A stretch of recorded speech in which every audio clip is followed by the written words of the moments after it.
In the present, death rates from fatal diseases are increasing every day, with cardiovascular disease ranked as one of the top death-contributing illnesses. You may have already heard of this, but did you know that many heart disease patients will eventually enter heart failure as their terminal illness stage? Heart failure is one of the world's leading causes for hospitalization, where in the present, there exist over 64 million patients worldwide, and this has led to an annual global economic burden up to $108 billion. However, there is no cure for this disease, and scientists are still looking for new effective treatments. Hello everyone, my name is Parajaree Ungudonpakdee from Kamnervit Science Academy, Thailand, and I'll be bringing you into my project presentation, Deep Transfer Learning Based Heart Failure Drug Classification on Small Datasets.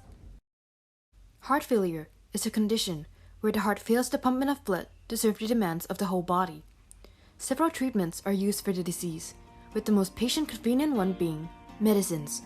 However, present drug discovery and development processes take up decades and billions of dollars, but still maintain high failure rates. Therefore, machine learning has been brought up to assist the process. However, for heart failure, it isn't that easy, as there exist only a small number of approved drugs, creating small numbers of available datasets, which is a huge challenge to training an accurate machine learning model. One of the main reasons why only few numbers of computational researches have been published. To overcome this issue, it was an objective to construct a machine learning model which will assist drug discovery and development processes by accurately classifying compound types. Our project methodology was split into 4 main parts, beginning with data preparation. Drug target compound datasets were downloaded from the Access Online database. The dataset had gone through data curation processes before we had broken down to concentrating on only 2 data, compound smells and pH values, in which the pH values was used for compound type determination, where each compound was marked as either active or inactive based on its pH value. The second step is feature extraction. Compound smells data went through the processes of the FP2-VEC technique. Mimicking natural language processing, FP2-VEC creates a vector of indices from circular fingerprints, where it is used to form lookup tables.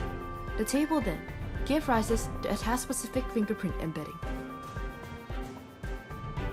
We then moved on to the third process, model training. For proposed model architecture, we have applied 2 techniques. The first one is multitask learning, in which knowledge from task-specific layers of each target will be generalized to increase accuracy. The second one is transfer learning, where a pre-trained model is first trained with a larger dataset of compounds from the target family except for the targets themselves. The knowledge is then passed on to our target model to initialize the model with brief knowledge.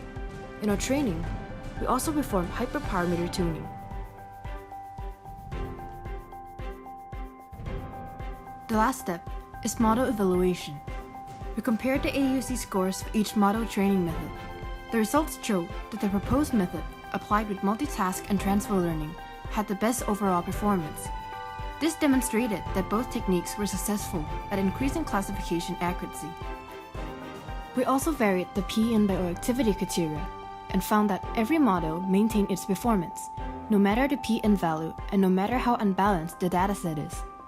In addition, both bar charts results also showed that freezing the model's CNN layer worsened the model's performance.